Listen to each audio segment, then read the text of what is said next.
Okay, coming to you for the very last video. Yay!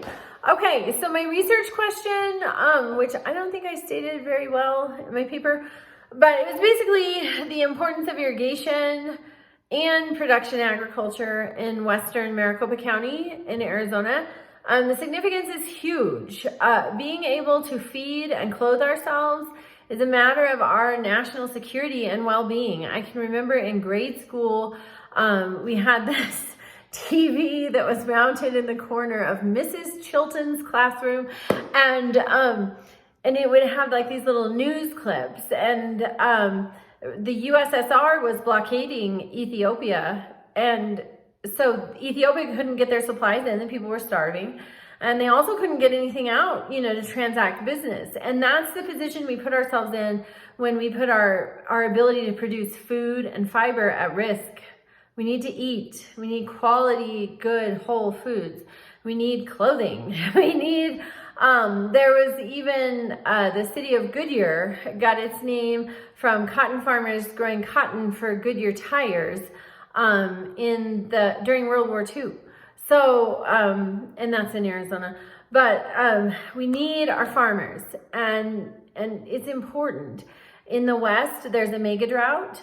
There's a huge fight for water. You can Google, if you just Google Central Arizona farmers, the farmers who are reliant on the Colorado River water, which is the river that feeds Lake Powell, because of the mega drought that we're in year 22 or 23 of this mega drought, and Lake Powell is very low, Lake Mead is very low, and not only does that affect water supply for farmers, it can affect it for cities, it can affect the electrical supply, those dams, I think it's the dams, power, electricity. So it is of huge significance, and farmers have gone to great lengths to level their fields so that the use of water is as efficient as it can possibly be. They take all sorts of conservation measures, but it's really, especially in the West, and you need irrigated agriculture for your food production. Like, it would be a nice idea to think, well, we'll just do a dry land, we'll just grow food where it rains. But that's ridiculous because the rain is not consistent. It may not fall at the right time or in the right amount to produce, say lettuce or tomatoes or cotton even, which they do have dryland cotton, but it doesn't make very much.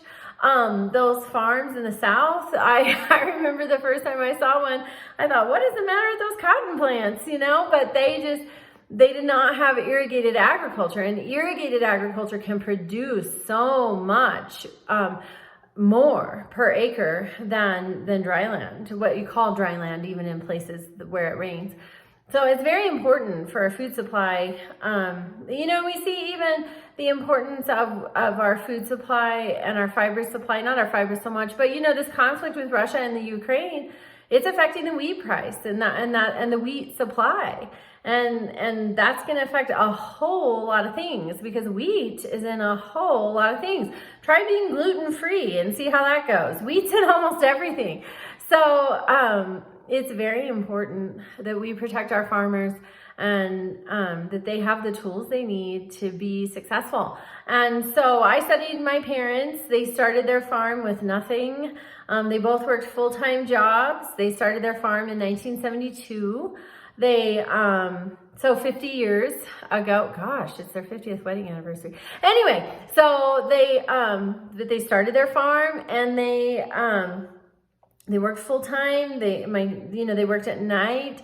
I remember as a teenager thinking, the shows like The $6 Million Man and The Bionic Woman. I was not a teenager when they were on, by the way. I was much younger.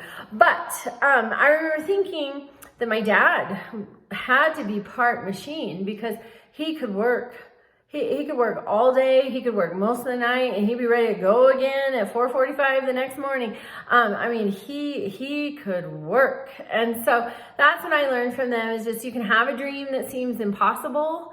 And many times, through my interview with them, many times they felt that their dream was impossible, but they just never gave up. And my dad, when he was in his young adulthood, he read Napoleon Hill's book, Think and Grow Rich. And that's a fabulous book that I would recommend to everyone, because it demonstrates the power of our thoughts.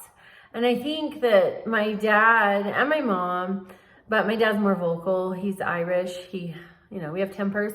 But I think just for him, he was going to have a farm and it was going to be successful. And even if that meant that he worked, 23 hours a day for many years of his life, that's what he wanted to do. And that's what they accomplished together, and my mom was on board.